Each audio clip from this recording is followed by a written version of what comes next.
आज ऑनलाइन क्लासे আমরা আলোচনা করব ধ্বনির চ্যাপ্টার নিয়ে। বাংলা ব্যাকরণের প্রথম অধ্যায় ধ্বনি। ধ্বনি কাকে বলে, বর্ণ কাকে বলে, শব্দ কাকে বলে, পদ কাকে বলে, বাক্য কাকে বলে, আমি কিন্তু ধাপে ধাপে আলোচনা করছি। প্রথমে আলোচনা করব আমরা ধ্বনি নিয়ে। ধ্বনি মানেই হলো আওয়াজ। এই যে আমি এখন কথা বলছি, তার মানে আমার বাকযন্ত্র থেকে আওয়াজ নির্গত হচ্ছে। অনেক রকমের আওয়াজ, কি তাই তো? এই যে আওয়াজ, এই আওয়াজটাই হলো ধ্বনি। বাংলা ব্যাকরণের ক্ষেত্রে যে কোনো আওয়াজকে ধ্বনি বলা হবে তা কিন্তু নয়।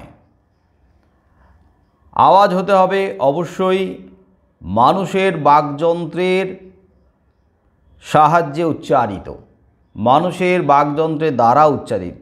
বাকযন্ত্র তার মানে যে যন্ত্রের সাহায্যে আওয়াজ, বাক্য, কথা, ভাষা উচ্চারিত হয়, সেটাই তো বাকযন্ত্র। তাহলে এই বাকযন্ত্রের মধ্যে কি কি রয়েছে যার দ্বারা আওয়াজ নির্গত হচ্ছে, আওয়াজ উচ্চারিত হচ্ছে? কার কার সাহায্য লাগে এই বাকযন্ত্র, কার কার দ্বারা গঠিত হচ্ছে, মানে কি কি নিয়ে বাকযন্ত্র? গলা, মুখ, জিহ্বা, তাহলে রাইট, বাকযন্ত্রের সঙ্গে যে অংশগুলো জড়িয়ে রয়েছে তার মধ্যে একটা হলো কণ্ঠ। কণ্ঠ, গলা, কণ্ঠ, কণ্ঠ থেকে আওয়াজ নির্গত হচ্ছে, আওয়াজ উঠে আসছে। তাহলে কণ্ঠটাও বাকযন্ত্রের অংশ হিসেবে ধরা হবে। ধরা হবে জিহ্বা, জিভ। ধরা হবে দন্ত মানে দাঁত, দাঁতও কিন্তু আওয়াজ বা শব্দ উচ্চারণে, ধ্বনি উচ্চারণে সাহায্য করে। এর সঙ্গে যুক্ত হচ্ছে তালু। তালু মানে মুখবিবরের ঊর্ধ্বের অংশ, মানে যেটা ছাদের মতো হয়ে রয়েছে, তালু। তালু, এবারে তালুর সামনের দিকে দাঁত যেখানে একদম গোড়াতে লেগে রয়েছে, এরা হচ্ছে মূর্ধা, উঁচু হয়ে রয়েছে, ব্যাপারটা বোঝো। মূর্ধা, দাঁতের গোড়াটা দেখো, নিজেরাই জিভ দিয়ে একটু ভাবার চেষ্টা করো, বোঝার চেষ্টা করো। যে অংশটা উঁচু হয়ে রয়েছে সেটা হচ্ছে মূর্ধা। তারপরে আছে দাঁত, দাঁত তো বললাম।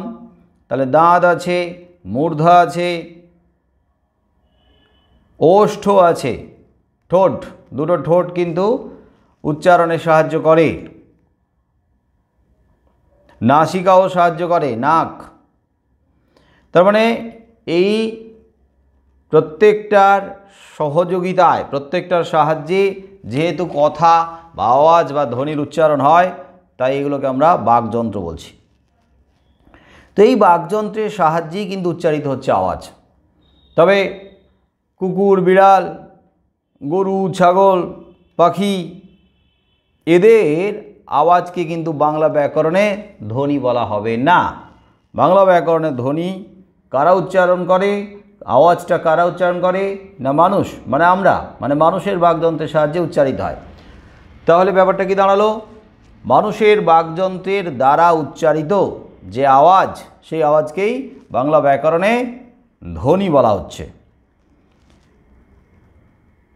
এখন আমি তো অনেক কথা বলছি, তার মানে অনেক রকম আওয়াজ শোনা যাচ্ছে, অনেক রকমের আওয়াজ উচ্চারিত হচ্ছে, মানে অনেক রকমের ধ্বনি উচ্চারিত হচ্ছে। কিন্তু আমি একটা ধ্বনি উচ্চারণ করছি এই রকমভাবে, অ। এই যে একইভাবে একটা আওয়াজ, একটা শব্দ উচ্চারিত হলো, তোমরা কি দুটো শুনলে না অনেক বেশি শুনেছো? রেসপন্স করতে হবে মাঝে মাঝে, নাহলে আমি বুঝতে পারবো না শুনছে কি শুনছে না, বা আমার আওয়াজ শোনা যাচ্ছে কি না। আমি যে এই এতক্ষণ আওয়াজ করলাম, সেই আওয়াজে কি তোমরা একটা আওয়াজ শুনলে না অনেকগুলো আওয়াজ শুনলে? অনেকগুলো আওয়াজ শুনেছো। কি আওয়াজ আমি অনেকগুলো করেছি? আমি তো একটাই আওয়াজ করলাম, অনেকক্ষণ ধরে করলাম, একটাই তো আওয়াজ, এর মধ্যে আবার অনেকগুলো কোথা থেকে শুনলে? আমি তো শুধু একটাই করে যাচ্ছি, একটাই তো, একটা না তো করে যাচ্ছি, এর মধ্যে কতগুলো আওয়াজ? একটাই তো করলাম। আবার আরেকটা অন্যরকম আওয়াজ করি, গান শোনাবো তোমাদের। তারপরে আবার একটা আওয়াজ করি, আবার একটা আওয়াজ করি, এ, ও ই, ও ই, ও ই। এখানে কটা আওয়াজ করছি? দুটো দুটো। ও ই, ও ই। তারপরে ও, কটা আওয়াজ হচ্ছে? একটা। এবারে ও, ও, ও, ও, কটা? হ্যাঁ, এই দেখো, রাত দুপুরে যাতে কারোর ঘুম না পায় তার জন্য পারলে, তার জন্য চাইলে আমার সঙ্গেও কিন্তু তোমরা গান করতে পারো। যদি এরকমভাবে গান করলে বাড়ির লোকজন আসবে, এসে বলবে কি হচ্ছে, এগুলো ক্লাস হচ্ছে না কি হচ্ছে? হ্যাঁ, গলা ছেড়ে গান হচ্ছে রাত দুপুরবেলা। ও ই, ও ই, ও ই, ও ই, ও, ও, ও, ক, ক, কটা আওয়াজ করছি? ক, ক, ক, ক। ওই কোথায় একটা আওয়াজ করছি, দুটো করছে না? ক, ক, ক, ক, খ, খ, খ, দুটো আওয়াজ। তাহলে এতক্ষণে যে আওয়াজ, বিচিত্র সব আওয়াজ আমার বাকযন্ত্রের সাহায্যে উচ্চারিত হলো, সেই আওয়াজগুলো কখনো একটা, কখনো দুটো, এরকমভাবে উচ্চারিত হচ্ছে। তাহলে এই যে আওয়াজ, এই আওয়াজকেই বলা হয় বাংলা ব্যাকরণে ধ্বনি। এইবারে এই আওয়াজটাকে যখন আমরা লিখে প্রকাশ করছি, যখন একটা চিহ্নের দ্বারা প্রকাশ করছি, তখন সেই চিহ্নটাকে বলা হচ্ছে, যাকে ধ্বনির লিখিত রূপ বলা হয়, সেটা হলো কি বলো? বর্ণ।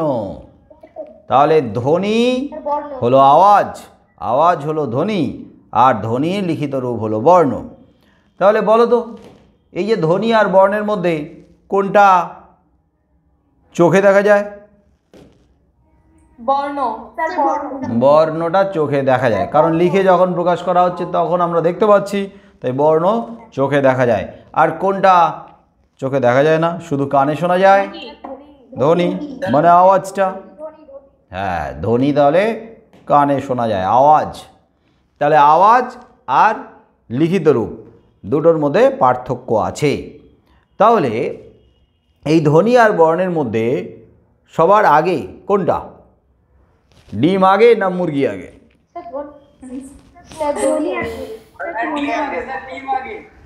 ডিম আগে। ডিম আগে না মুরগি আগে?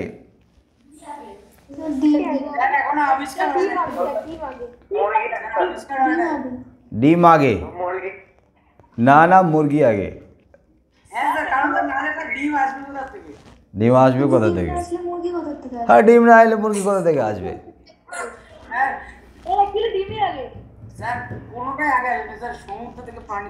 তো যাই হোক, ডিম আর মুরগি নিয়ে তোমরা সারা রাত ভাবতে দেখো।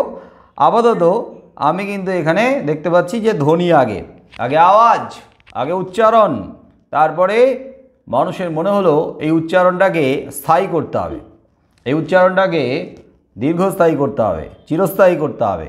তাহলে চিরস্থায়ী করতে গেলে কী করতে হবে? লিখে রাখতে হবে। লিখে রাখতে হবে। কোথাও লিখে রাখলে অক্ষরের আকারে বর্ণের আকারে লিখে রাখলে, চিহ্ন হিসেবে লিখে রাখলে তবেই তো সেটা স্থায়ী রূপ পাবে। তাহলে আমরা ধ্বনি আর বর্ণের মধ্যে অবশ্যই ধ্বনি আগে, সেটা বুঝতে পারলাম। তারপরে লিখে প্রকাশ করা হয়েছে, স্থায়ী রূপ দেওয়ার জন্য পরে বর্ণ এসেছে। এইবারে এই যে ধ্বনি, এই যে আওয়াজ, এই আওয়াজ একটা বসিয়ে বা একটার সঙ্গে আরেকটা বসিয়ে বা আরেকটা বসিয়ে আমরা শব্দ গঠন করছি। ধ্বনিকে যখন আমরা পাশাপাশি বসাচ্ছি, একটা ধ্বনি সেটা যখন একটা অর্থকে নির্দেশ করছে, একটা অর্থ প্রকাশ করছে, সেটা তখন একটা শব্দে পরিণত হচ্ছে। আবার ওই একটা ধ্বনি যখন আর একটা ধ্বনির সঙ্গে জুড়ে আবার একটা অর্থ প্রকাশ করছে, তখনও একটা শব্দ হচ্ছে। কিংবা দুটো ধ্বনি, কেন তিনটে বা তার বেশি, অর্থাৎ দুটো বা তার বেশি একাধিক ধ্বনি যোগেও কিন্তু শব্দ গঠিত হচ্ছে। কখন না, যদি ওটা অর্থ প্রকাশ করে। যেমন ধরো এই এই আমি বলতে পারি, এই কোথায় যাচ্ছিস, এ লোকটি কোথায় যাচ্ছে।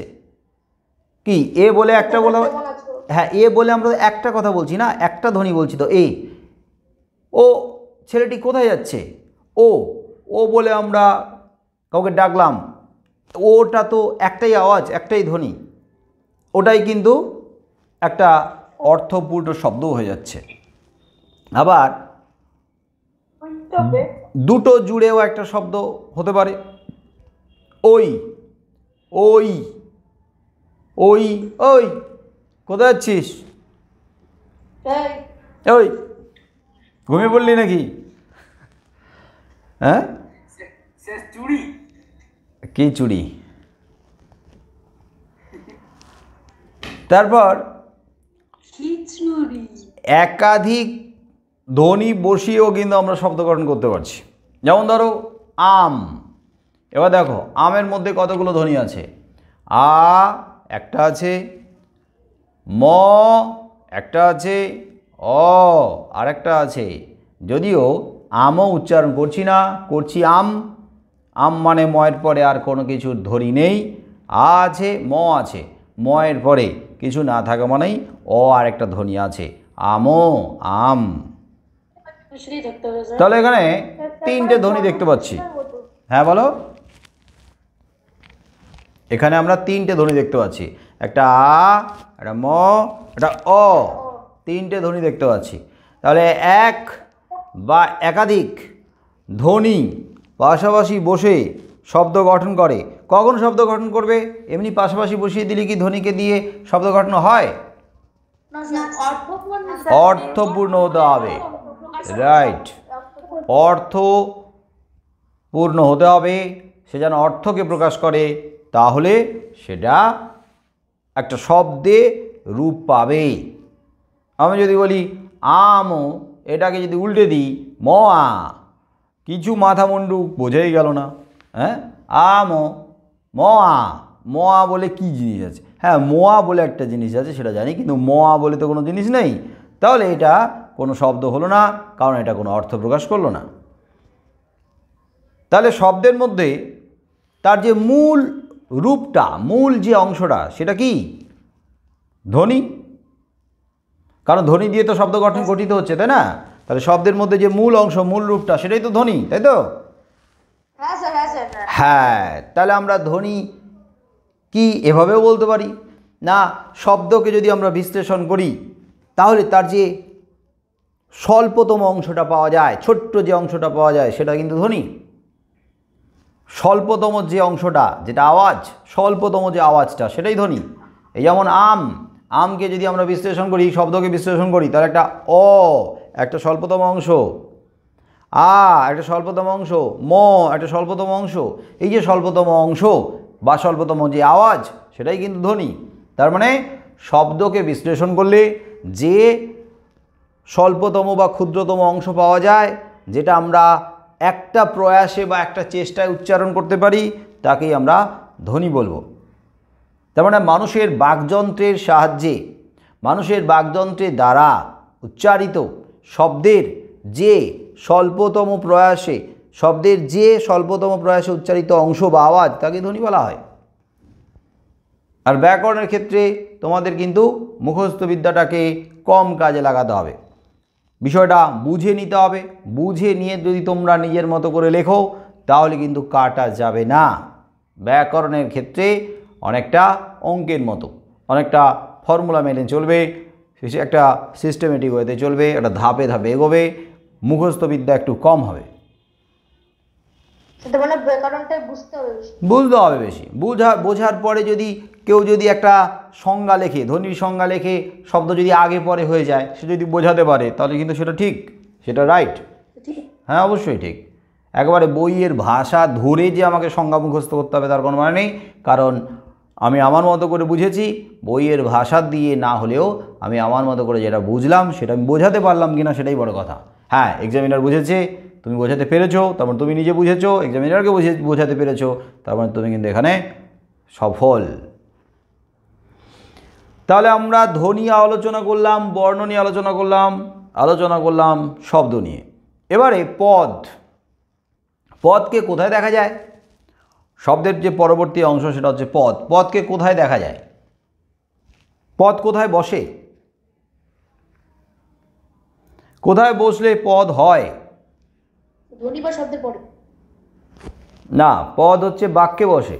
বাক্যে বসলেই সেটা পদে পরিণত হয়। পদে পরিণত হতে গেলে অবশ্যই বাক্যে বসাতে হয়, আর বাক্যে বসাতে গেলে তাকে পদে পরিণত করতে হয়। মানে বাক্যে বসার উপযোগী হলে তবে গিয়েই কিন্তু বাক্যে বসবে। কে বাক্যে বসে? অবশ্যই পদ বাক্যে বসে। কিন্তু পদটা তৈরি হয় কিভাবে? না, শব্দের সঙ্গে বিভক্তিযুক্ত হয়ে পদ তৈরি হয়। মানে শব্দের সঙ্গে যদি আমরা বিভক্তিযুক্ত করি তাহলে সেটা পদে পরিণত হয়। পদে পরিণত হওয়া মানেই বাক্যে ব্যবহারের উপযোগী হয়। বাক্যে বসছে মানেই সেটা কিন্তু আর শব্দ থাকছে না, সেটা পদ হয়ে যাচ্ছে। তাহলে শব্দকে কিন্তু বাক্যে বসানো যায় না, শব্দের সঙ্গে অবশ্যই বিভক্তি যোগ করতে হবে। বিভক্তি যোগ করার পরে সেটা পদে পরিণত হলো, তবে গিয়ে কিন্তু সেটা বাক্যে বসে। তার মানে যে কোনো পদ মাত্রই বিভক্তিযুক্ত থাকে, যে কোনো পদে বিভক্তিযুক্ত থাকে। তাহলে পদ কাকে বলবে? না, বিভক্তিযুক্ত শব্দকেই পদ বলবে। কে এর আগে কারক, বিভক্তি, অনুসর্গ এগুলো তোমরা শিখে এসেছো না? হ্যাঁ স্যার। বিভক্তি শিখে এসছো তো? বিভক্তি কোথায় বসে? শব্দের পরে বসে না শব্দের আগে বসে? শব্দের পরে। শব্দের পরে বসে। শব্দের পরে একসঙ্গে জুড়ে বসে। শব্দের পরে বসে কিন্তু জুড়ে বসে শব্দের সঙ্গে, তাই না? আলাদাভাবে বসে না। হ্যাঁ, তো বিভক্তি শব্দের শেষে বসে, শব্দের সঙ্গে জুড়ে বসে। বিভক্তির কাজ কি? না শব্দকে পদে পরিণত করাই হলো বিভক্তির কাজ। মানে বাক্যে ব্যবহারের উপযোগী করে তোলার শব্দকে, সেটাই হলো বিভক্তির কাজ। যেমন ধরো, রামকে ডাকলাম, এটা একটা বাক্য। রামকে ডাকলাম। রামকে, এই যে রামকে, মূল যে শব্দটা সেটা হলো রাম। তাহলে রামের সঙ্গে কোন বিভক্তি যোগ করা আছে? কে বিভক্তি যোগ করা আছে। তাহলে যখন শুধু রাম হলো তখন সেটা শব্দ, কিন্তু যখনই কে বিভক্তি যোগ করে দেওয়া হলো তখন সেটা হয়ে গেল পদ। এবং পদ হওয়ার পরেই ও কিন্তু বাক্যে বসার উপযোগী হলো, বাক্যে ব্যবহারের অনুমতি পেল। তাহলে এই যে কে বিভক্তিটা যোগ করা হয়েছে সেটা কোথায়? না রাম এই শব্দের শেষে জুড়ে বসছে, এবং ও বসে কি করে? না বাক্যে বসার উপযোগী করে তোলে। বাক্যের সঙ্গে জুড়ছে। বাক্যের সঙ্গে জুড়ে দিচ্ছে না, বাক্যে বসার উপযোগী করে তুলছে, কারণ ও নিজে ওই শব্দটার সঙ্গে জুড়ে বসছে। তাহলে এই যে পদ, তাহলে কাকে বলছে পদ? না বিভক্তিযুক্ত শব্দকে পদ বলা হয়, বা শব্দের সঙ্গে বিভক্তিযুক্ত করে যখন তাকে বাক্যে ব্যবহারের উপযোগী করা হয়, বাক্যে বসার উপযোগী হয়, তখন সেটা পদে পরিণত হয়, অর্থাৎ তাকেই পদ বলা হয়। এইবারে বাক্য কাকে বলে? না পদগুলো যখন আমরা পাশাপাশি বসাচ্ছি, বসিয়ে কিন্তু আমাদের মনের ভাবটাকে প্রকাশ করছি, অবশ্যই সম্পূর্ণরূপে প্রকাশ করছি। আমাদের মনের ভাবটা যখন পূর্ণতা পাচ্ছে, সম্পূর্ণরূপে প্রকাশ হচ্ছে বা প্রকাশিত হচ্ছে বা প্রকাশ পাচ্ছে, তখন সেটা কিসে পরিণত হলো? না একটা বাক্যে পরিণত হলো, বাক্যে রূপ পেল।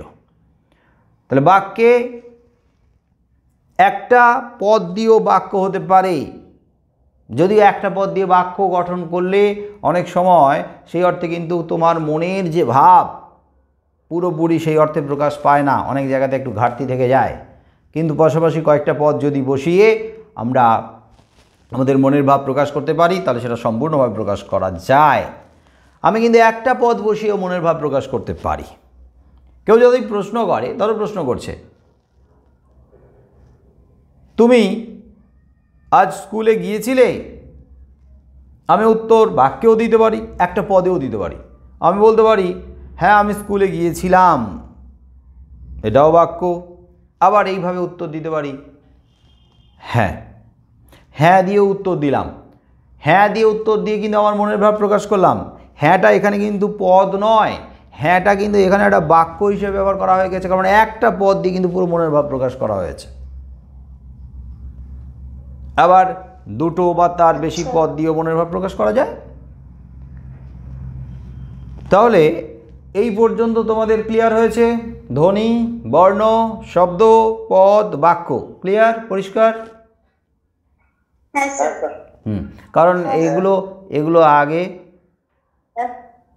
নিচু ক্লাসে পড়ে এসছো, ছোটোবেলা থেকে এগুলো প্রত্যেকেরই পড়া আছে, আর একবার একটু রিভিশন করে দেওয়া।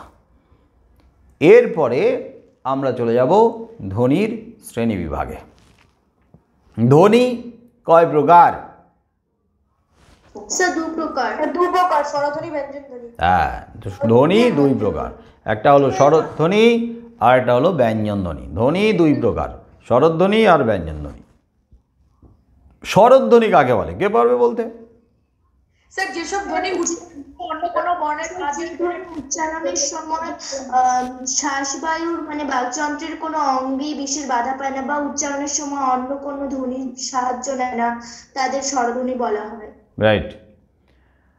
তো অনেকেই জানো, বেশিরভাগ জানো, সবাই প্রায় জানো।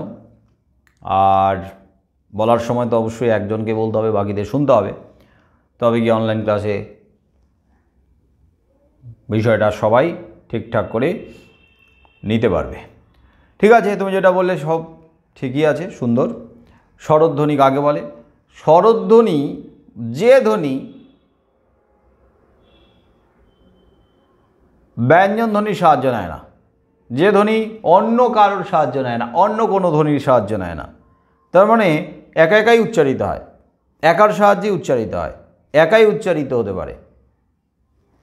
আর উচ্চারণের সময় কি করবে, যখন স্বরধ্বনিটা উচ্চারিত হবে তখন বাকযন্ত্রের কোথাও বাধা পাবে না, বাধাপ্রাপ্ত হবে না, বাকযন্ত্রের কোথাও ধাক্কা খাবে না।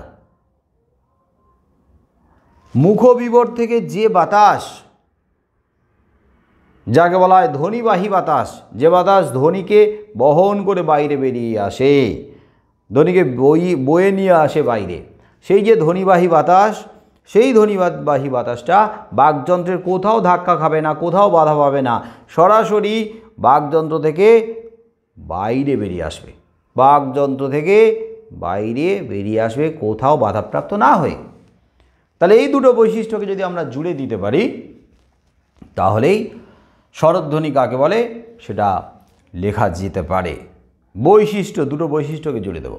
তাহলে যে ধ্বনির উচ্চারণের জন্য অন্য কোনো ধ্বনির সাহায্য লাগে না, অন্য কোনো ধ্বনির সাহায্য ছাড়াই উচ্চারিত হয়, আর বাকযন্ত্রের কোথাও কিন্তু বাধাপ্রাপ্ত হয় না বা ধ্বনিবাহী বাতাস কোথাও ধাক্কা খায় না, সরাসরি মুখবিবরের বাইরে বেরিয়ে আসে, মুখ নিঃসৃত হয়, তাকে বলা হয় স্বরধ্বনি।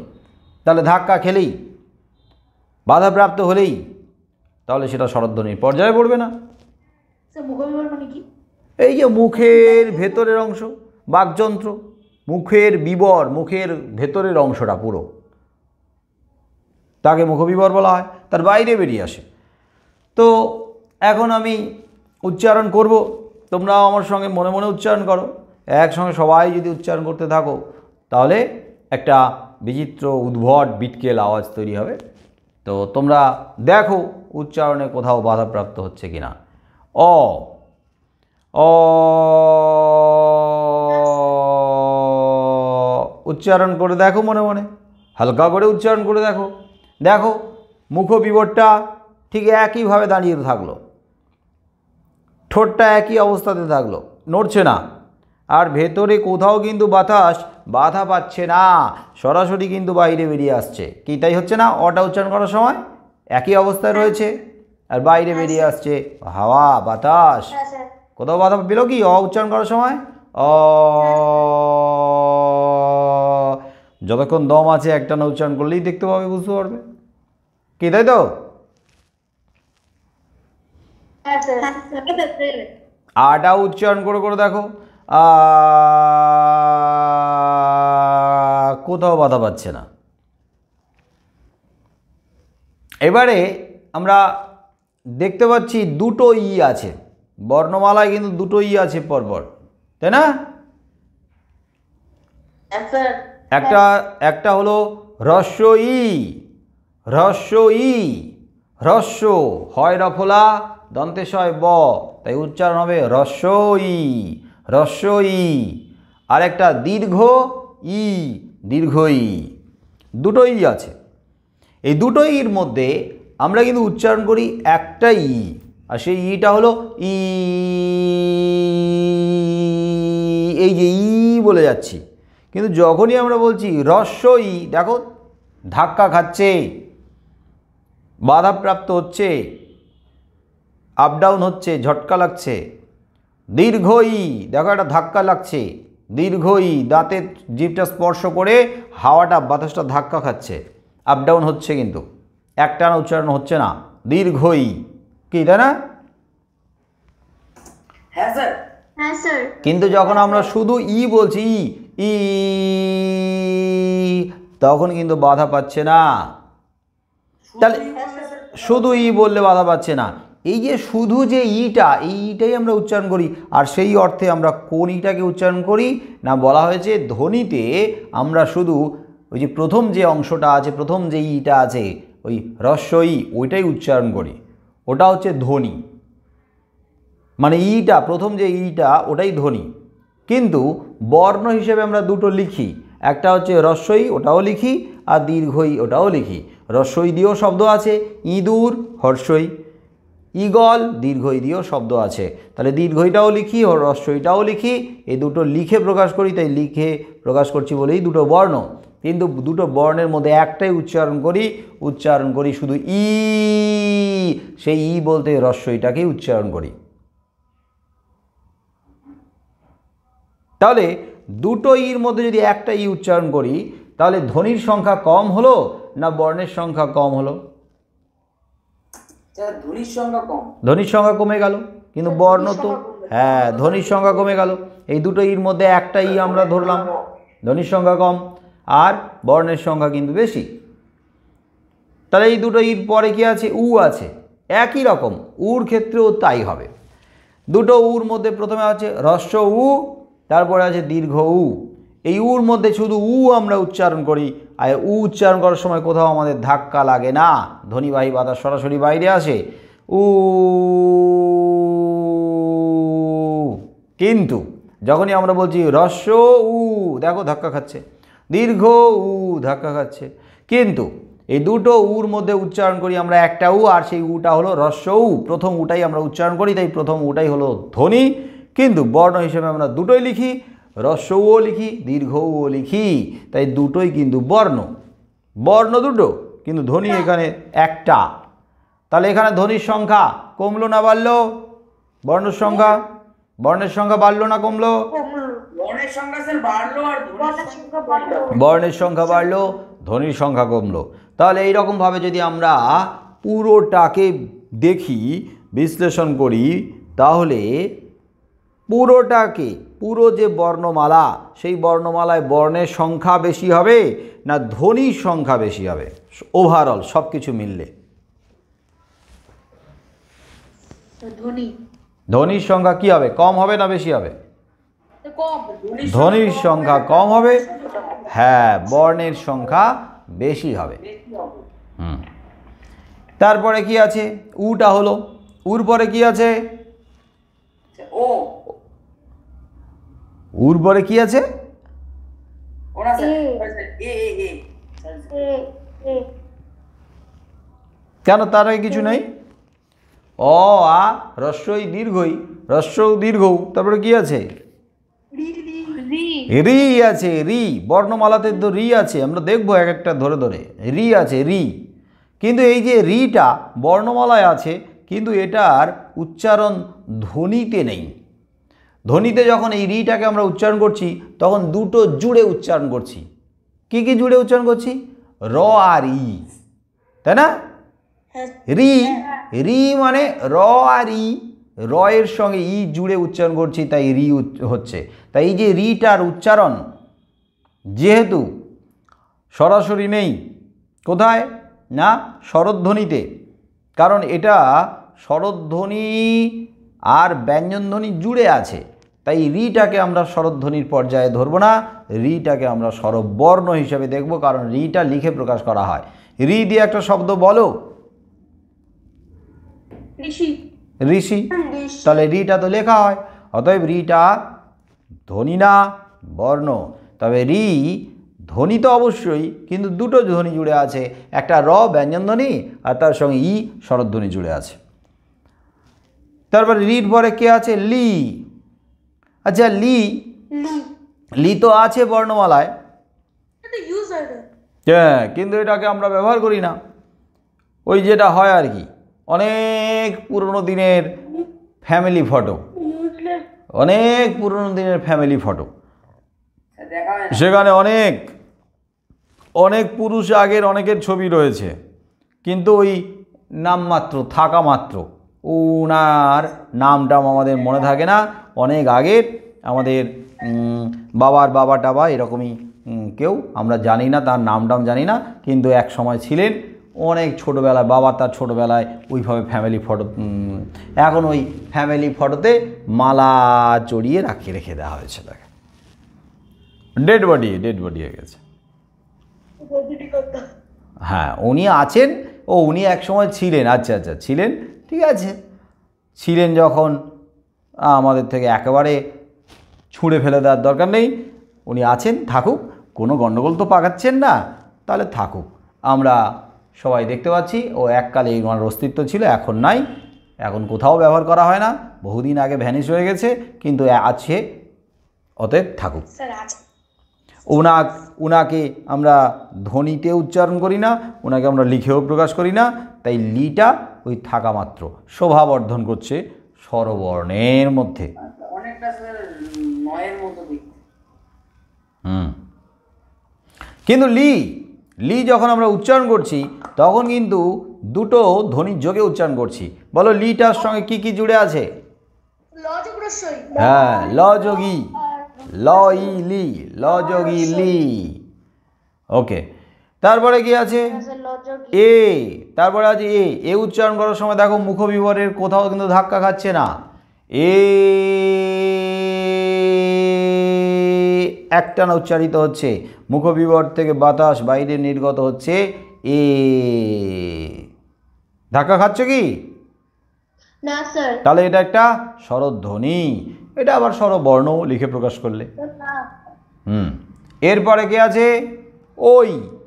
ওইটা আপ ডাউন হচ্ছে, দেখো উচ্চারণ করার সময়, ওই ওই ওই ওই, ও আর ই, দুটো স্বরধ্বনি জুড়ে আছে, ও আর ই, ওই ওই ওই, ও আর ই জুড়ে আছে, তাই এটাও স্বরধ্বনি, কিন্তু একটা স্বরধ্বনি আরেকটা স্বরধ্বনির সাহায্য নিয়ে উচ্চারিত হয়েছে। ব্যঞ্জনধ্বনির সাহায্য নিয়ে উচ্চারিত হয়েছে কি? স্বরধ্বনির সাহায্য নিয়ে উচ্চারিত হয়েছে, তাই এটাও স্বরধ্বনি। স্বরধ্বনি কাকে বলা হয়? যে ধ্বনি অন্য কোনো ধ্বনির সাহায্য নিয়ে উচ্চারিত হয় না, নিজে উচ্চারিত হয়, সে নিজে সাহায্য নিতেই পারে। তার মানে এখানে ওইটা ও আর ইর সাহায্য নিয়ে উচ্চারিত হয়েছে। তারপরে ও কোথাও বাধা পাচ্ছে না, সরাসরি আমরা উচ্চারণ করতে পারছি, ধাক্কা খাচ্ছে না, মুখবিবর থেকে নির্গত বাতাস সরাসরি মুখবিবর থেকে বাইরে বেরিয়ে এলো। ও, তাহলে ওটা একটা ধ্বনি, ওটাকে আবার লিখে প্রকাশ করা যায়, তাই ওটা একটা বর্ণ। ও ধাক্কা খাচ্ছে, কিন্তু ধাক্কা খেলেও কাকে কাকে নিয়ে ও উচ্চারিত হচ্ছে দেখো, ও উ ও উ ও উ, কাকে কাকে নিয়ে উচ্চারিত হলো? ও আর উকে নিয়ে উচ্চারিত হলো। তাহলে ও আর উ এই দুটো মিলে তৈরি হচ্ছে ও। তাহলে ওটা উচ্চারিত হচ্ছে, কিন্তু ব্যঞ্জন ধ্বনির সাহায্য নিয়ে নয়, ও স্বরধ্বনির সাহায্য নিয়ে উচ্চারিত হচ্ছে, তাই ওটা কিন্তু স্বরধ্বনি। আবার বর্ণ, তাহলে এই যে 12টা আমরা বললাম, এই 12টার মধ্যে কটা স্বরধ্বনি পেলে বলো? অ একটা, আ একটা, ই একটা, ই বলতে রস্বই, ই একটা, উ একটা, উ উ বলতে রস্য, তারপরে এ, ওই, ও, ও, ও তো বললাম। মোট কটা হলো? গুনেই নি এরা। অ, আ, ই, উ, এ, ওই, ও, ও, কটা হলো? 8টা। 8টা স্বরধ্বনি পেলাম, 8টা স্বরধ্বনি পেলাম।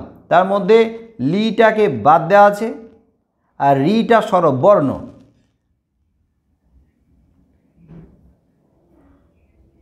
কিন্তু আরও একটা স্বরধ্বনি আছে, আর একটার উচ্চারণ আছে, কিন্তু সেটাকে আমরা লিখে প্রকাশ করি না, শুধু উচ্চারণ করি। সেই স্বরধ্বনিটা কি? সেই উচ্চারিত রূপটা কি? এই যে আমি উচ্চারণ করলাম, একটা দারুণ একটা এক্সপ্রেশন দিলাম, এই যে অয় জফলা আকারে আর বাচ্চারা যদি এক করে তাহলে সেটাও একটা এক।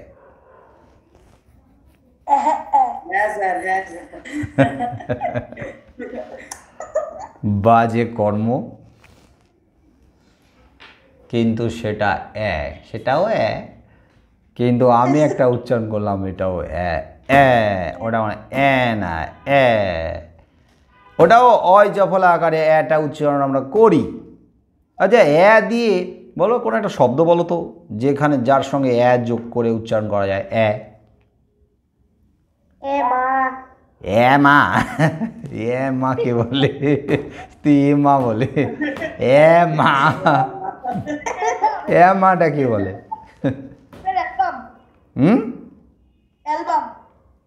অ্যালবাম, অ্যালবাম, অ্যালবামই তো ইংরেজি শব্দ, বাংলা বলো।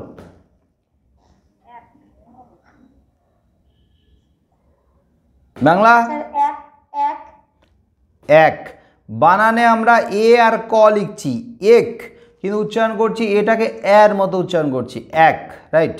উচ্চারণ আসছে হয় জফলা আকার ক এর মতো উচ্চারণ হচ্ছে। একা, একা,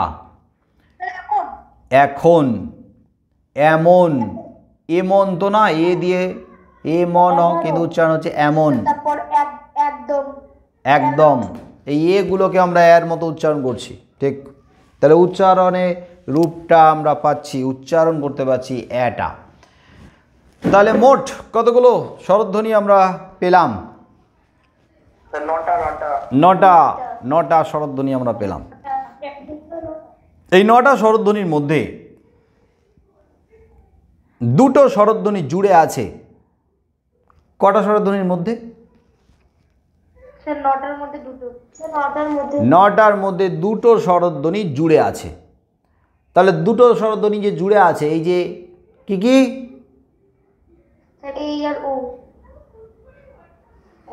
ওই আর ও, ওই আর ও। ওইর মধ্যে কি কি জুড়ে আছে? ওইর মধ্যে কি কি জুড়ে আছে? ও ই, ও আর ই, এই দুটো জুড়ে আছে, জুড়ে একসঙ্গে একটা তৈরি হয়েছে ওই। আর ওর মধ্যে কি কি জুড়ে আছে? ও আর উ, ও আর উ, এই দুটো জুড়ে আছে। এই যে একটা একটা স্বরধ্বনি জুড়ে গেছে, এই জুড়ে গিয়ে যে স্বরধ্বনিটা তৈরি হয়েছে তাকে বলা হয় যৌগিক স্বরধ্বনি। যৌগিক, জুড়ে গেছে, যুক্ত, যুগ্ম, জুড়ে তৈরি হয়েছে 2টো স্বরধ্বনি, তাকে বলা হয় যৌগিক স্বরধ্বনি। কি মনে থাকবে? যৌগিক স্বরধ্বনির আর এক নাম হলো দ্বি স্বরধ্বনি। দয় বয় হর্ষই দ্বি, দ্বি মানে দুই, দুটো স্বরধ্বনি একসঙ্গে জুড়ে আছে, দ্বি স্বরধ্বনি, মনে থাকবে। হ্যাঁ স্যার। যৌগিক স্বরধ্বনি বা দ্বি স্বরধ্বনি, বা ওর আরেকটা নাম হচ্ছে সন্ধ্যক্ষর, দন্তেশ দন্তে নয় ধয়জা ফলা যুক্তক্ষ বয় শূন্য র, সন্ধ্যক্ষর, মানে দুটো জুড়ে সন্ধির মতো হয়ে আছে। এ আর ই, এই না, এই না, কি যেন বলা হলো, ও আর ই, ওই, এই দুটো জুড়ে সন্ধির, হ্যাঁ এই দুটো জুড়ে সন্ধির মতো জুড়ে আছে, তাই এটাকে সন্ধ্যক্ষর বলা হয়। তাহলে যৌগিক স্বরধ্বনি বা দ্বি স্বরধ্বনি বা সন্ধ্যক্ষর কটা আছে? যৌগিক স্বরধ্বনি বা দ্বি স্বরধ্বনি বা সন্ধ্যক্ষর কটা আছে? দুটো। কি কি? দুটো। কি কি দুটো? ও আর ও। ওই আর ও। হ্যাঁ, মনে থাকবে। তাহলে 9টার থেকে দুটো বাদ দিয়ে দিলাম যৌগিক স্বর, তাহলে কটা পড়ে থাকলো? 7টা। এই যে 7টা পড়ে থাকলো, এই 7টা একা উচ্চারিত হয়, অন্য কারো সাহায্য নেয় না। তাহলে এইগুলোকে বলা হয় মৌলিক স্বরধ্বনি। মৌলিক মানে একেবারে একা, মৌলিক মানে নিজে উচ্চারিত হয়, যাকে ভাঙা যায় না, বিশ্লেষণ করা যায় না। যৌগিককে ভাঙা গেলে দুটো পাওয়া গেল, কিন্তু এগুলোকে ভাঙাই যায় না, বিশ্লেষণ করা যায় না, এগুলো মৌলিক। তাহলে মৌলিক স্বরধ্বনি কটা? 7টা। আর যৌগিক স্বরধ্বনি কটা? 2টা। মৌলিক স্বরধ্বনি যদি 7টা হয়, কি কি বলে যা পরপর? ওই ওই ওই কে বললো রে? আবার বলো। অ আ, সিরিয়ালি বলতে পারছে না। অ আ ই, তার আগে উ আছে না, উটা উড়িয়ে ঘুরে চলে গেল কি করে? আবার বলো, আবার আবার সিরিয়ালি। অ আ ই, আরে এর আগে উ আছে রে।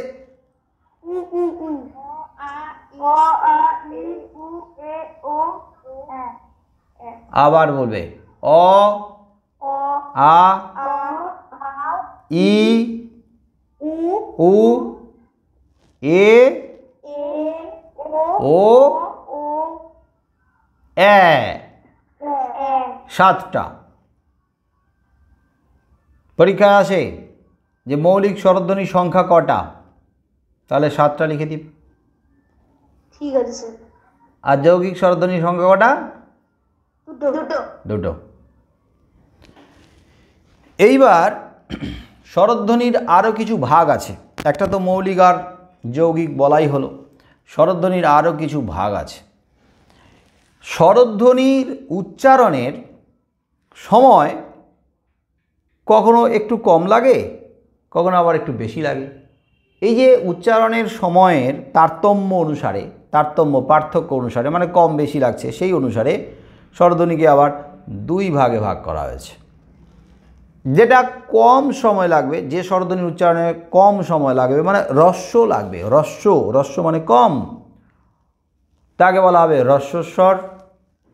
আর যে স্বরধ্বনিগুলো উচ্চারণে একটু দীর্ঘ, বেশি সময় লাগবে, তাকে বলা হবে দীর্ঘস্বর। তাহলে হ্রস্ব স্বরধ্বনি আর দীর্ঘ স্বরধ্বনি, হ্রস্বস্বর আর দীর্ঘস্বর। হ্রস্ব মানে কম, অল্প, দীর্ঘ মানে বেশি। এইবারে আমি কতগুলো স্বরধ্বনির কথা বললাম? 9টা। এই 9টার মধ্যে কোন কোন স্বরধ্বনির উচ্চারণে একটু কম সময় লাগে আর কোন কোন স্বরধ্বনির উচ্চারণে একটু বেশি সময় লাগে, তার উপর নির্ভর করে আমরা 2 ভাগে ভাগ করব।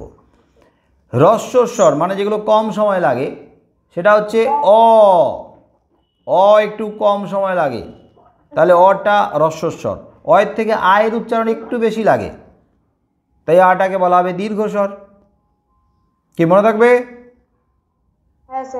আচ্ছা, এবারে হচ্ছে ইটা কম সময় লাগে, উটাও কম সময় লাগে, কিন্তু এতে একটু বেশি সময় লাগে, ওতেও বেশি সময় লাগে, ওইতে বেশি সময় লাগে, ওতে বেশি সময় লাগে, আর হচ্ছে এতেও বেশি সময় লাগে। তাহলে কম সময় লাগে কোনটা? কতগুলো বললাম কম সময় লাগে, কি কি বললাম? অ, ই, উ, তিনটা, অ ই আর উ, অ ই আর উ, এই তিনটেতে কম সময় লাগে, তাই এই তিনটেকে বলা হয় হ্রস্বস্বর। তাহলে বেশি লাগছে কোনগুলো? আ, বলে যাও। আ, স্যার এ, এ ও, ওই, হ্যাঁ ঔ, এ।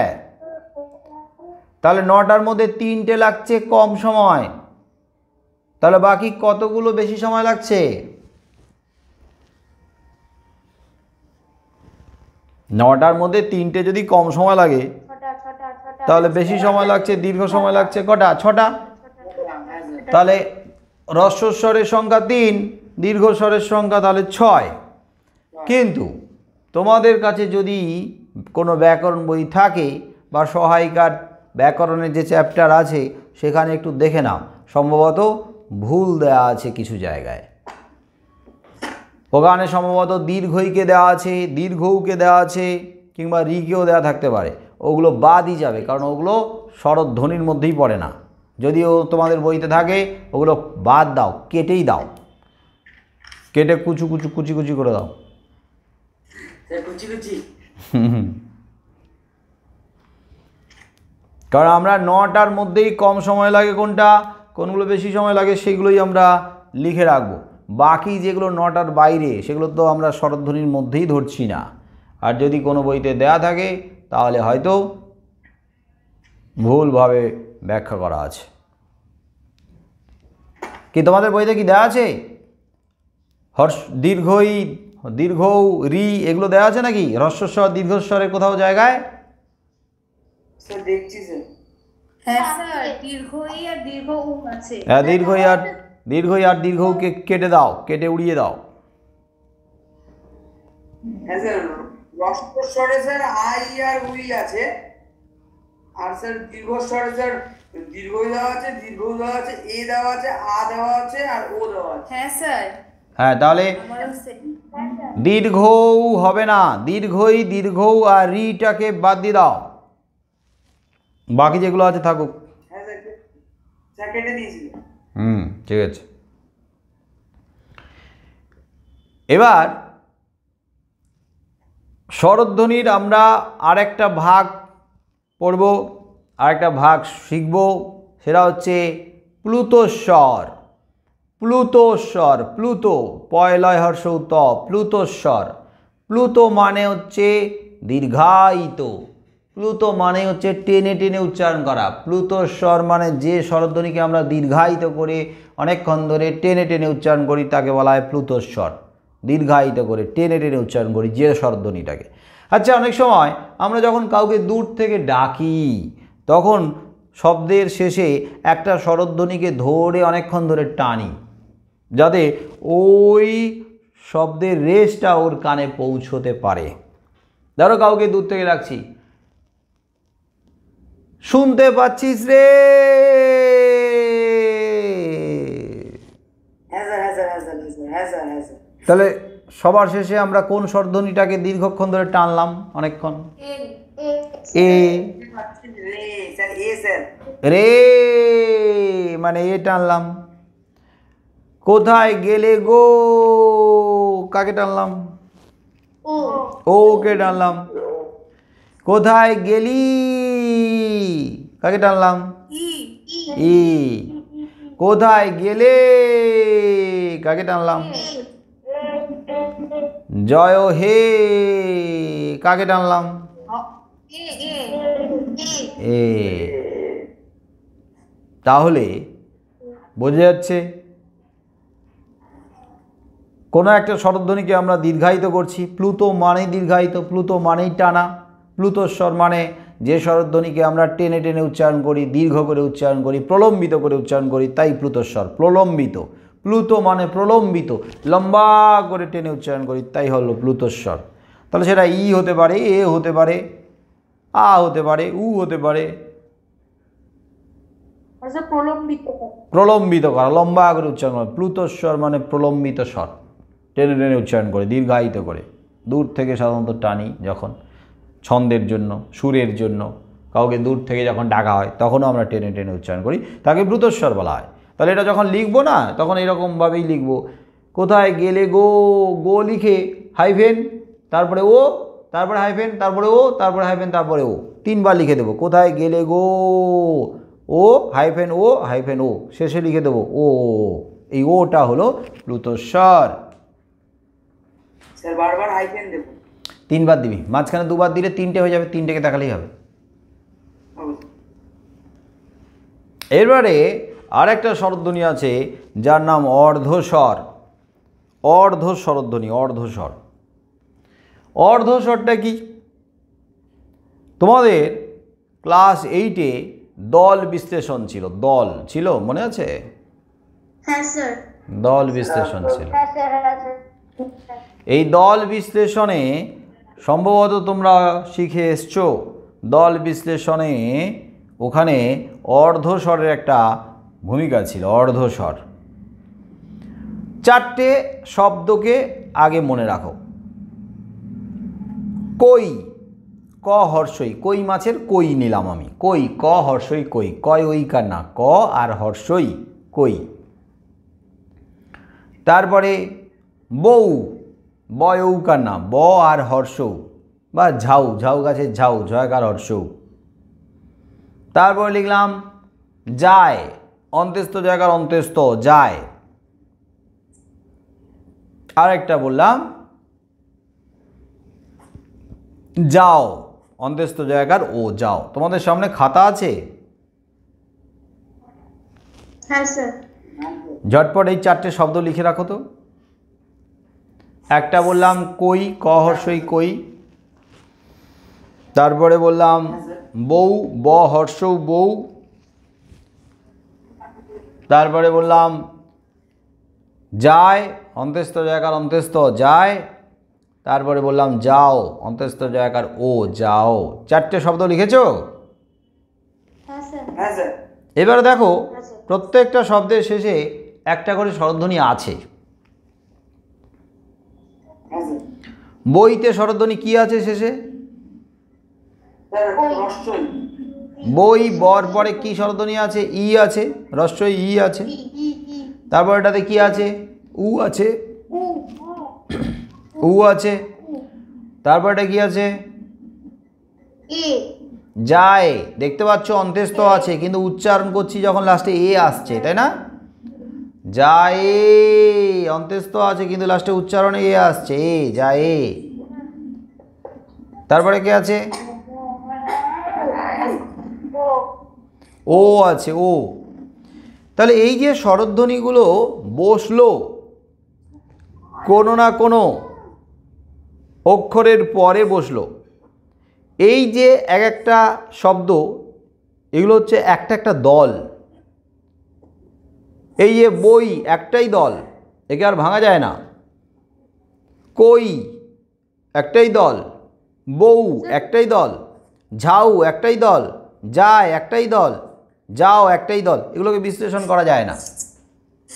কেন বিশ্লেষণ করা যায় না? কারণ এই যে স্বরধ্বনিগুলো, এই স্বরধ্বনিগুলোকে বলা হয় অর্ধস্বর। এই স্বরধ্বনিগুলো বসে দলের শেষে, কিন্তু আচ্ছা মাইকটা বন্ধ করে দাও। এই স্বরধ্বনিগুলো বসে দলের শেষে, কিন্তু এই স্বরধ্বনিগুলো উচ্চারণ কিছুটা নিচে হয় আর উচ্চারণের জন্য কিছুটা আগেরটার উপরে নির্ভরশীল হয়ে যায়। অর্ধ মানে নিজে, অর্ধেক নিজে উচ্চারিত হয় আর পুরোপুরি একা একা উচ্চারিত হতে পারে না স্বতন্ত্রভাবে। এ কী করে না, বসে তো সবার শেষে, দলের শেষে, কিন্তু আগেরটার উপরে নির্ভরশীল হয়ে যায় উচ্চারণের জন্য। যেমন কই, ইটা বসছে শেষে, নিজে ইটা একটু উচ্চারিত হচ্ছে, অর্ধ, অর্ধ মানে অর্ধেক উচ্চারিত হচ্ছে, আর অর্ধেক আগেরটার উপরে মানে বয়ের উপরে নির্ভরশীল হয়ে যাচ্ছে, তাই এগুলোকে অর্ধস্বর বলা হয়। বসছে বউ, উটা তো শেষে বসছে, উচ্চারিত হচ্ছে অর্ধেক আর উচ্চারিত হচ্ছে আগেরটার উপরে নির্ভরশীল হয়ে, একা একা পুরোপুরি উচ্চারিত হতে পারে না। তারপরে যায়, যায়ের বসছে তো শেষে কিন্তু উচ্চারিত হচ্ছে আগেরটার উপরে অর্ধেক নির্ভরশীল হয়ে। দেখতে পাচ্ছি অন্ত্যস্ত কিন্তু উচ্চারিত হচ্ছে লাস্টে এ, এ ওটা স্বরধ্বনি ওখানে আছে। আর এটা যে যাও, যাও ওটা তো বসছে শেষে, দলের শেষে কিন্তু উচ্চারিত হচ্ছে নিজে কিছুটা আর কিছুটা আগেরটার উপর নির্ভরশীল হয়ে। তাহলে অর্ধস্বর কাকে বলছে না, যে সব স্বরধ্বনি নিজে সম্পূর্ণরূপে উচ্চারিত হতে পারে না, কিছুটা নিজে উচ্চারিত হয় আর কিছুটা আগেরটার উপরে নির্ভরশীল হয়ে, আগের অক্ষরের উপরে, আগের বর্ণের উপরে বা ধ্বনির উপর নির্ভরশীল হয়ে উচ্চারিত হয়, তাকে অর্ধস্বর বলা হয়। বাংলা ব্যাকরণে এই অর্ধস্বরের সংখ্যা কিন্তু 4টে। কী কী 4টে না, ই, উ, এ আর অন্ত্যস্ত, অন্ত্যস্ত মানে এ আর একটা হচ্ছে ও। তাহলে কি কি, অ, ই, এ আর ও, এই 4টেকে বলা হয় অর্ধস্বর। বোঝা গেল অর্ধস্বরটা? হ্যাঁ স্যার। হ্যাঁ, যারা খাতায় লিখেছো তারা আরও ভালোভাবে বুঝতে পারবে। দেখা যাচ্ছে শেষে বসছে কিন্তু নিজে উচ্চারিত হচ্ছে কিছুটা, আর কিছুটা আগের উপর নির্ভরশীল হয়ে উচ্চারিত হচ্ছে। অর্ধেক অর্ধেক। তাহলে এগুলো হচ্ছে অর্ধস্বর। এ আর ও। হ্যাঁ, অ, ই, এ আর ও। কিন্তু এটা এখানে তো এ দেখতে পাচ্ছি না, আছে অন্ত্যস্ত। তাহলে আমরা কি এইভাবে লিখতে পারি, অন্ত্যস্ত লিখে একটা গ্রেটার দেন চিহ্ন দিয়ে তার পাশে লিখব এ, তার মানে এখানে এ আছে, এইভাবে উল্লেখ করা যাবে, এইভাবে বোঝানো যাবে। হ্যাঁ, হ্রস্বও তো হবে, বললামই তো, লিখালামই তো। ওই যে বউ, বউতে তো উ আছে, হর্ষ আছে না, তো 4টেই তো বলছি, ই, উ, এ আর ও। এরপরে আরেকটা স্বরধ্বনি আছে, তার নাম হচ্ছে সানুনাসিক স্বরধ্বনি। সানুনাসিক, সানুনাসিক, সযোগ অনুনাসিক, মানে অনুনাসিক, স মানে সহকারে, সঙ্গে, মানে নাসিকার সহকারে, নাসিকার সাহায্য নিয়ে, নাসিকা অনুসরণ করবে, নাসিকার সাহায্য নিয়ে উচ্চারিত হবে এমন স্বরধ্বনি। ধরো আমি উচ্চারণ করছি ইঁদুর, যখন আমি শুধু ই উচ্চারণ করছি ই, তখন কিন্তু নাকের সাহায্য লাগছে না। দেখো ই, নাকের সাহায্য লাগছে কি ই উচ্চারণ করার সময়? না স্যার, শুধু ই বলছি, কারণ তখন কোথাও চন্দ্রবিন্দু দেয়াই নেই, তাই নাকের সাহায্য নেওয়া হচ্ছে না, শুধু ই উচ্চারণ করছি ই। কিন্তু যখন আমরা ইঁদুর লিখছি, ইঁদুর, হর্ষইর ওপরে চন্দ্রবিন্দু বসিয়ে দিচ্ছি, হর্ষইর ওপরে চন্দ্রবিন্দু, হর্ষই চন্দ্রবিন্দু, দয় হর্ষ র, ইঁদুর, তখন আমরা উচ্চারণ করছি ইঁদুর। তখন আমরা ইটাকে উচ্চারণ করছি নাকের সাহায্য নিয়ে উচ্চারণ করছি। দেখো নাকের সাহায্য নিয়ে কিন্তু ই উচ্চারিত হচ্ছে। উচ্চারণ করে দেখো, ইঁদুর, ইঁদুর। কি নাসিকার সাহায্য নিচ্ছে না?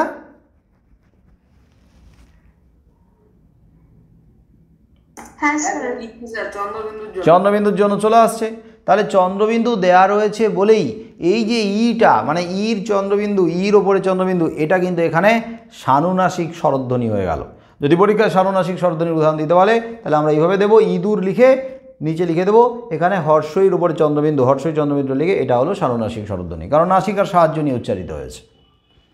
তারপরে ধরো এ উচ্চারণ করার সময় আমরা কিন্তু চন্দ্রবিন্দু দিই না, মানে নাকের সাহায্য নিই না এ উচ্চারণ করার সময়। কিন্তু যখন আমরা এ দিয়ে একটা শব্দ লিখছি, এঁটেল, এ চন্দ্রবিন্দু টয় কালো, এঁটেল মাটি, এঁটেল, এঁটেল, তখন কিন্তু এটাকে নাকের সাহায্য নিয়ে উচ্চারণ করছি, তখন এটা হয়ে যাচ্ছে সানুনাসিক স্বরধ্বনি। এঁচোড়, এঁচোড়, এ বলছি যখন উচ্চারণে তখন সানুনাসিক স্বরধ্বনি হচ্ছে না, কিন্তু এঁচোড়, এর উপর যখন চন্দ্রবিন্দু দিচ্ছি তখন হয়ে যাচ্ছে সানুনাসিক স্বরধ্বনি, এঁচোড়। চন্দ্রবিন্দু বসলেই সানুনাসিক হবে অবশ্যই। চাঁদ, চাঁদ, চাঁদ, দেখো শুধু চা আ উচ্চারণে চন্দ্রবিন্দু আসছে না, সানুনাসিক হচ্ছে না, কিন্তু যখনই আমরা চন্দ্রবিন্দু দিচ্ছি আয়ের ওপরে, তখন উচ্চারণ হয়ে যাচ্ছে চা, মানে আর উপরে চন্দ্রবিন্দু বসে যাচ্ছে, তাই আর উপরে চন্দ্রবিন্দু বসার কারণে এটা হয়ে গেল সানুনাসিক স্বরধ্বনি। মানে এখানে চাঁদের আটা সানুনাসিক স্বরধ্বনি, চ না কিন্তু আন। বোঝা গেল?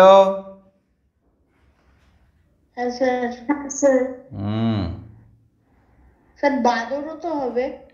বাঁদর, হ্যাঁ বাঁদর হলে তখন বাঁদরের বয়ের পরে যে আটা দেওয়া আছে আটাই সানুনাসিক স্বরধ্বনি, বাঁদর বাঁদর।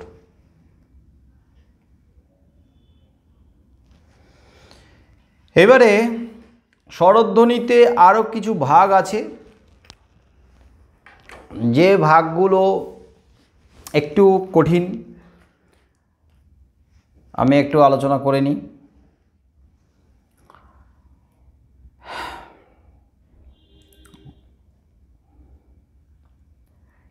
কিছু আছে প্রসারিত স্বরধ্বনি, কুঞ্চিত স্বরধ্বনি।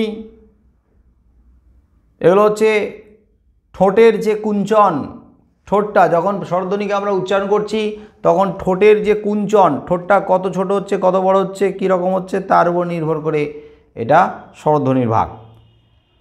প্রসারিত স্বরধ্বনি, কুঞ্চিত স্বরধ্বনি। যখন কিছু স্বরধ্বনি উচ্চারণ করার সময় ঠোঁটটা একটু প্রসারিত হচ্ছে, একটু খুলে যাচ্ছে, তখন সেটা প্রসারিত স্বরধ্বনি। আর যখন ঠোঁটটা একটু কুঁচকে আসছে, ছোট হয়ে আসছে, সেটা কুঞ্চিত স্বরধ্বনি। কী ধরনের ভাগ, হ্যাঁ, কীভাবে বসে বসে বিশ্লেষণ করে বের করা হয়েছে, বুঝতে পারছো? কেউ হয়তো আয়নার সামনে বসছে, আয়নার সামনে বসে উচ্চারণ করছে, ঠোঁটটা কতটা বাঁকলো, সেলফি প্যাটার্নের, ঠোঁটটা কতটা ছোট হলো বড় হলো, তার উপরে নির্ভর করে ভাগ দেওয়া হচ্ছে। প্রসারিত স্বরধ্বনি উচ্চারণ করো, অ উ ই এ ওরে বাবা রে। দেখ কোনটা কোনটা কুঞ্চিত হচ্ছে, কুঞ্চন ছোট হয়ে আসছে, আর কোনটা কোনটা প্রসারিত হচ্ছে। দেখো অ একটু কুঞ্চিত হচ্ছে, উ কুঞ্চিত হচ্ছে, ও কুঞ্চিত হচ্ছে, ই দেখো ঠোঁটটা একটু প্রসারিত হয়ে যাচ্ছে, ই এ ঠোঁটটা প্রসারিত হয়ে যাচ্ছে, ঠোঁটটা প্রসারিত হয়ে যাচ্ছে, হচ্ছে না? হ্যাঁ স্যার। তাহলে অ ও উ, অ উ ও এগুলো হচ্ছে কুঞ্চিত স্বরধ্বনি, কারণ ঠোঁটটা কুঞ্চিত হচ্ছে। আর ই এ ঠোঁটটা প্রসারিত হচ্ছে, তাই প্রসারিত স্বরধ্বনি। ঠোঁটের কুঞ্চন অকুঞ্চনের উপর নির্ভর করে এই দুটো ভাগ করা হয়েছে।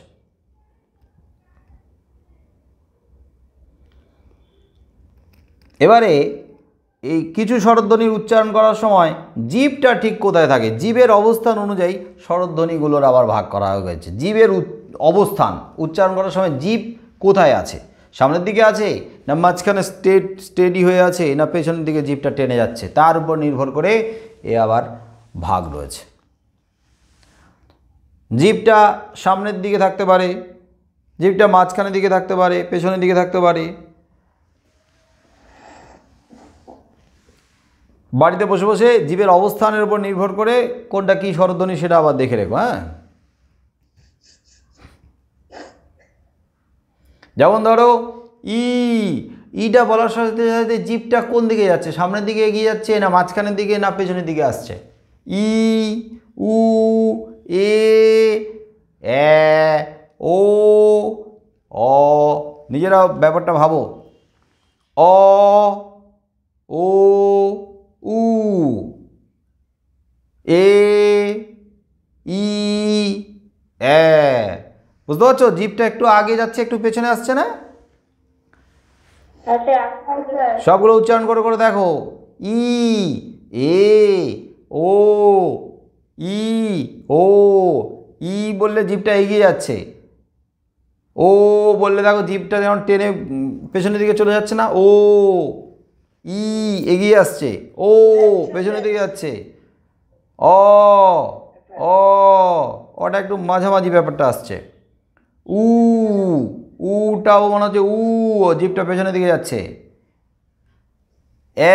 জিভটা সামনের দিকে ঠেলে যাচ্ছে, ই সামনের দিকে যাচ্ছে, তাই না? ই বলে কি করে আমাদের ভেঙাচ্ছে, ই করছে। রাত দুবেলা ই উ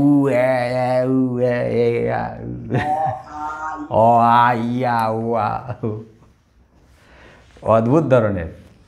তবে এই যে ইটা, এই ইটা আবার বলছে সম্মুখ, সামনের দিকে যাচ্ছে, আবার একটু ওপরের দিকে ঠেলে যাচ্ছে, তাই সম্মুখ উচ্চ। ইটা হচ্ছে সম্মুখ উচ্চ, মানে জিভটা একটু সামনের দিকে আর একটু ওপরের দিকে ঠেলে যাচ্ছে। বাবারে কি সূক্ষ্মভাবে বিশ্লেষণ করেছে। ই একটু সামনের দিকে যাচ্ছে, একটু উপরের দিকে যাচ্ছে, তাই সম্মুখ উচ্চ হচ্ছে ই, জীবের অবস্থান। এটা একটু মাঝামাঝি দিকে থাকছে আর একটু জিভটা উপরের দিকে উঠে যাচ্ছে, উচ্চ মধ্য এ মাঝামাঝি আর একটু উপরের দিকে উঠছে, তাই উচ্চ মধ্য। একটু নিচের দিকে নামছে আর মাঝখানের দিকে জিভটা দাঁড়িয়ে আছে, নিচের দিকে আর মাঝখানের দিকে দাঁড়িয়ে রয়েছে, নিচের দিকে না তাই এটাকে বলা হচ্ছে নিম্ন মধ্য অবস্থান। উটা পেছনের দিকে যাচ্ছে কিন্তু একটু উপরের দিকে দাঁড়িয়ে আছে, পেছনের দিকে টেনে যাচ্ছে কিন্তু জিভটা একটু উপরের দিকে গিয়ে পেছনের দিকে আসছে, তাই উটা হচ্ছে পশ্চাৎ উচ্চ। পশ্চাৎ পেছনের দিকে কিন্তু উপরের দিকে। ওটাও পশ্চাৎ মানে পেছনের দিকে, আর উচ্চ মধ্য মানে একটু ওপর আর মাঝখানের দাঁড়িয়ে আছে। খুঁজেই পাবে না তোমরা, এই তাল পাবে না, জিভটা আদৌ কত উঁচুতে কত নিচে মাঝে, বাবারে। নিম্ন মধ্য পেছনের দিকে যাচ্ছে আর একটু মাঝখানের দিকে দাঁড়িয়ে আছে। এরকম করতে করতে দেখবি জিভ কখন খুলে চলে যাবে।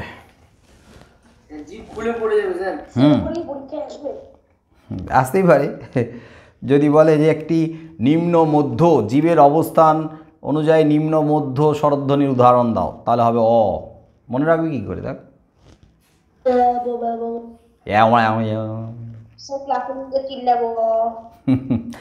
হ্যাঁ, পরীক্ষার হলে বসেই তখন চিল্লাবি যে দেখি জিভটা ঠিক কোন জায়গাতে আছে।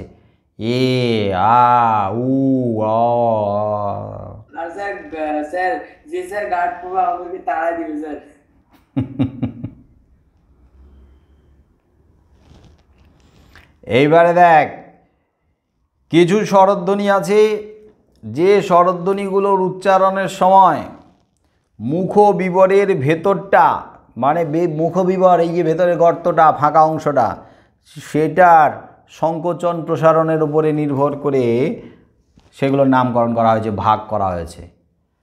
একটা আছে সংবৃত, আর একটা আছে অর্ধসংবৃত, আর একটা আছে বিবৃত অর্ধবিবৃত। সংবৃত মানে ভেতরটা কী হবে, সংকুচিত হয়ে যাবে, আর বিবৃত একটু বিস্তৃত হবে, প্রসারিত। ই আর উ, এ দুটোর মধ্যে পার্থক্য খোঁজ। ই আর উ বলো, ই বলার সাথে সাথে ভেতরের অংশটা ছোট হয়ে আসছে না বড় হচ্ছে? ই বললে স্যার বড় হয়ে যাচ্ছে স্যার। কোথায় বড় হচ্ছে? আমি ঠোঁট বলছি না, কিন্তু ভেতরের অংশটা। স্যার ভেতরের অংশটা স্যার ই বললে স্যার ছোট হচ্ছে, আর উ বললে দেখো একটু বড় হচ্ছে, একটু বড়।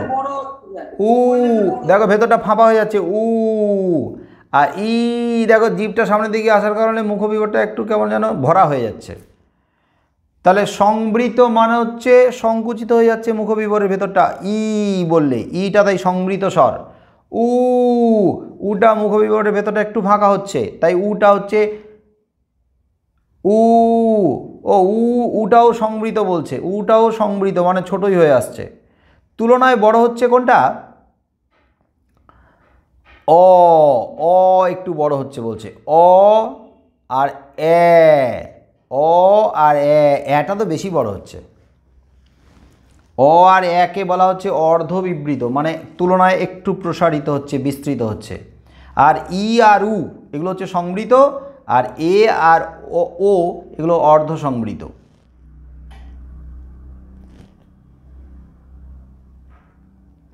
তাহলে কেমন গোটাটা পড়ার পরে এখন শেষেরটা জীব, মুখবিবর, ঠোঁটের কুঞ্চন, প্রসারণ, এইগুলো কেমন একটু পাগল পাগল করে দিচ্ছে না মনে রাখার ক্ষেত্রে? হ্যাঁ,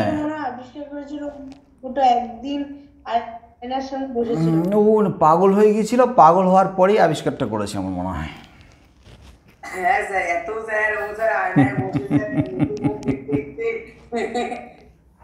পাগল টাগল হয়ে গিয়েছিল, হওয়ার পরে ওকে আয়নার সামনে বসিয়ে দেওয়া আছে, তারপরে একটা অদ্ভুত আবিষ্কার করে ফেলেছে। আর যারা আবিষ্কারক হয় তারা কিন্তু একটু পাগল গোছের হয়। হ্যাঁ স্যার, বিশেষ জ্ঞানী মানুষ যারা। একদম। তো যাই হোক, এগুলো তোমাদের বইতে দেওয়া আছে, আপাতত বই থেকে একটু পড়ো, ঠিক আছে? আর তোমাদের একটা দায়িত্ব থাকবে, সেই দায়িত্বটা কি না, আমি যে স্বরধ্বনি আর স্বরধ্বনির এই যে ভাগগুলো নিয়ে আলোচনা করলাম, এই ভাগগুলো কি কি নাম, তাদের সংজ্ঞা আর সংজ্ঞার সঙ্গে উদাহরণ তোমরা কিন্তু খাতায় লিখবে। এটাই হোমওয়ার্ক থাকলো, খাতায় লিখে নিয়ে আসতে হবে, এটাই হোমওয়ার্ক থাকলো।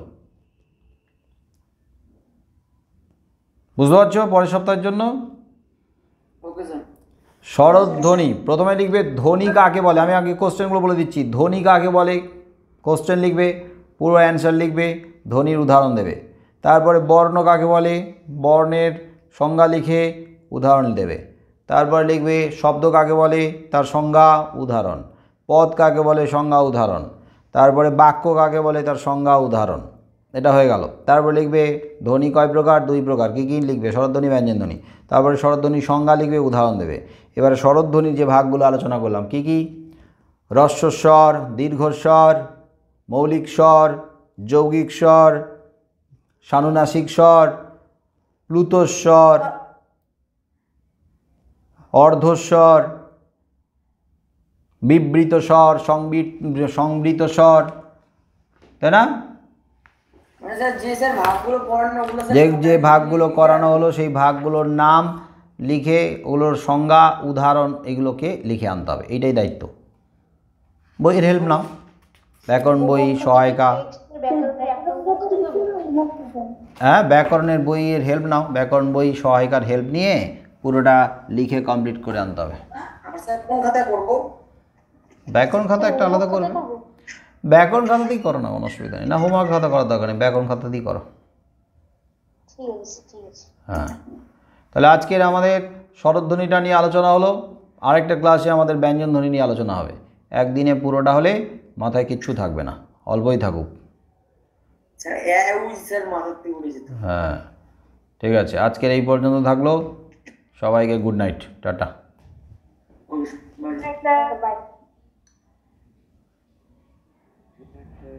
Good night sir. Good night, good night, good night good night. Sir.